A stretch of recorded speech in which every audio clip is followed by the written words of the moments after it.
9 जून को तीसरी बार नरेंद्र मोदी लेंगे पीएम पद की शपथ। चंद्रबाबू नायडू और नीतीश ने किया समर्थन। नमस्कार, मैं हूं रचना सिंवर। जिस घड़ी का इंतजार था वो आखिरकार आ ही गई। जी हां, आपको बता दें, बीजेपी के नेतृत्व वाले राष्ट्रीय जनतांत्रिक गठबंधन यानी एनडीए के नव निर्वाचित सांसदों की मीटिंग में नरेंद्र मोदी को संसदीय दल का नेता चुन लिया गया है। इसको लेकर प्रस्ताव राजनाथ सिंह ने पेश करते हुए कहा कि हम सौभाग्यशाली हैं कि नरेंद्र मोदी जैसा पीएम देश को मिलने जा रहा है। वहीं अमित शाह और नितिन गडकरी ने इसका अनुमोदन करते हुए कहा कि देश का नेतृत्व अगले 5 साल के लिए नरेंद्र मोदी ही करने वाले हैं।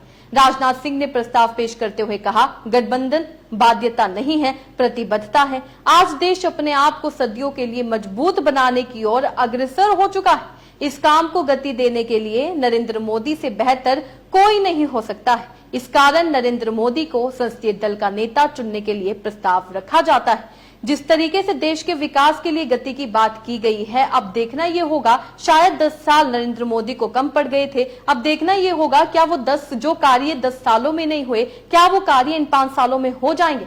आपको बता दें, राजनाथ सिंह के पेश किए गए प्रस्ताव के एनडीए में शामिल टीडीपी के अध्यक्ष एन चंद्रबाबू नायडू, बिहार के सीएम नीतीश कुमार, जेडीएस नेता एचडी कुमारस्वामी, महाराष्ट्र के मुख्यमंत्री एकनाथ शिंदे, अनुप्रिया पटेल और हिंदुस्तानी अवाम मोर्चा के संस्थापक जीतन राम मांझी सहित अन्य गठबंधन के नेताओं ने समर्थन भी कर दिया है। जी हां, एन चंद्रबाबू नायडू ने समर्थन करते हुए क्या कुछ कहा वो आपको बताते हैं। दरअसल एन चंद्रबाबू नायडू ने कहा कि मैंने 3 महीने के चुनाव प्रचार के दौरान देखा कि नरेंद्र मोदी ने आराम नहीं किया।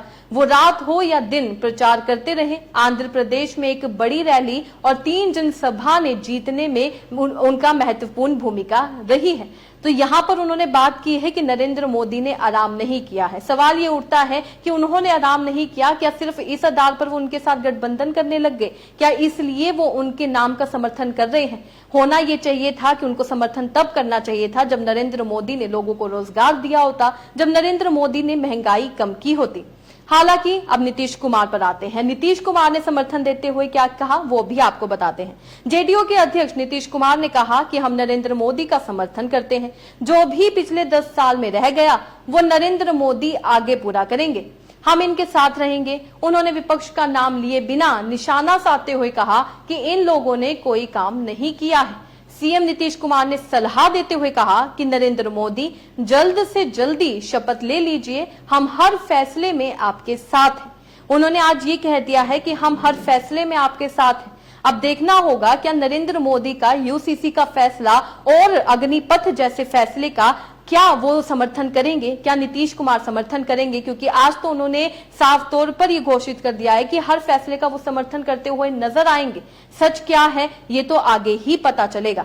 अब आपको बताते हैं कि एकनाथ शिंदे ने समर्थन देते हुए क्या कहा। महाराष्ट्र के मुख्यमंत्री एकनाथ शिंदे ने कहा कि जनता ने नरेंद्र मोदी को स्वीकार किया है। शिवसेना और बीजेपी का गठबंधन फेविकोल का जोड़ है। तीसरी बार लगातार नरेंद्र मोदी के पीएम बनने का हम समर्थन करते हैं। तो आप देख सकते हैं यहाँ गठबंधन की बात की जा रही है, जिस गठबंधन को खुद नरेंद्र मोदी कितना कोसते थे, खुद कहते थे कि गठबंधन की सरकार कमजोर होती है। आज उन्हें खुद एक सरकार बनाने के लिए गठबंधन का सहारा लेना पड़ रहा है। और ये तो इतिहास रहा है, जिन जिन पार्टी के साथ उन्होंने गठबंधन किया उन्होंने उसी पार्टी में तोड़ कर दी। आप महाराष्ट्र देख लीजिए, आप पंजाब देख लीजिए, ऐसे ही कितनी पार्टियां जो उनके साथ जुड़ी थी, जिन्होंने उनके साथ गठबंधन किया था, उन्होंने उन्हीं पार्टी को तोड़ दिया, उन्हीं पार्टी के कार्यकर्ताओं सांसदों को तोड़ दिया और बीजेपी में शामिल कर लिया।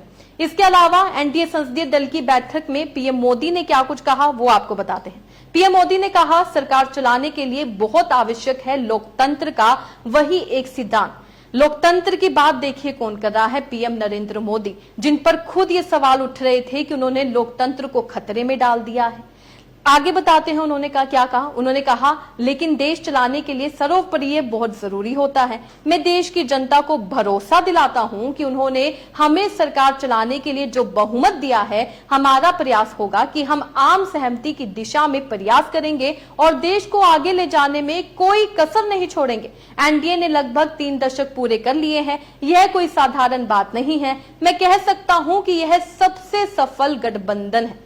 जिस गठबंधन की सरकार को नरेंद्र मोदी जो है कोसते हुए नजर आते थे, इंडिया गठबंधन के लिए उन्होंने क्या कुछ नहीं कहा। इंडिया गठबंधन के लिए उन्होंने कहा हर साल में नया प्रधानमंत्री होगा, ऐसी ऐसी बातें उन्होंने गठबंधन की सरकार के लिए कही। उनके द्वारा कहा जाता था गठबंधन की सरकार कमजोर होती है, नेता मजबूत नहीं होता है, गठबंधन सरकार का जो प्रधानमंत्री होता है वो कमजोर होता है। अब क्या वो अपनी बारी में सारी बातें भूल गए हैं? क्योंकि अभी वो खुद गठबंधन की सरकार बनाने जा रहे हैं और एक बार फिर लोकतंत्र की बात करते हुए नजर आ रहे हैं। उस लोकतंत्र की बात जिसकी सीमा को वो खुद भूल गए इन पिछले 10 सालों में। ईडी, सीबीआई, ना जाने उन्होंने कितनी एजेंसियों का प्रयोग किया, कितने विपक्ष के नेताओं को जेल में डाल दिया, और लोकतंत्र की बात पीएम नरेंद्र मोदी कर रहे हैं। उम्मीद करते हैं जो बातें वो कर रहे हैं वो याद रखेंगे अपने शासनकाल में। अब आपको बताते हैं नरेंद्र मोदी तीसरी बार शपथ लेने वाले हैं। जी हां, बीजेपी नेता प्रहलाद जोशी ने संसदीय दल की बैठक में कहा कि नरेंद्र मोदी 9 जून को तीसरी बार प्रधानमंत्री के रूप में शपथ ग्रहण करने वाले हैं। यानी कि 9 जून को दोबारा प्रधानमंत्री नरेंद्र मोदी तीसरी बार प्रधानमंत्री बन जाएंगे। उन्होंने रिकॉर्ड तोड़ दिया है, लेकिन बड़ी बात यह है कि जो 400 पार का दावा बीजेपी कर रही थी वो 250 पार भी नहीं पहुंच पाई। उनके लिए कितना मुश्किल हो गया अकेले 250 पार पहुंचना। जितनी भी उनको सीटें मिली है, एनडीए की बात की जाए तो एनडीए के साथ जुड़कर जो बहुमत उन्हें मिला है उसके बाद जाकर ही ये सरकार बन पा रही है। अगर नीतीश कुमार और नायडू पीछे हट जाते तो इस बार भाजपा को सरकार बनाना कितना उनके लिए मुश्किल हो जाता है। और जिस गठबंधन को खुद नरेंद्र मोदी गठबंधन की सरकार को कोसते थे, आज वो खुद गठबंधन की सरकार बना रहे हैं। अब देखना यह होगा क्या नीतीश कुमार और नायडू उनके लिए गए फैसलों का समर्थन करेंगे या नहीं। आपको क्या लगता है? अपने राय कमेंट में लिखकर जरूर बताइएगा। इसी तरीके से देश और दुनिया से जुड़ी हर छोटी सी बड़ी अपडेट के लिए FBN यानी फ्रंटलाइन ब्रेकिंग न्यूज के साथ बने रहिएगा। धन्यवाद।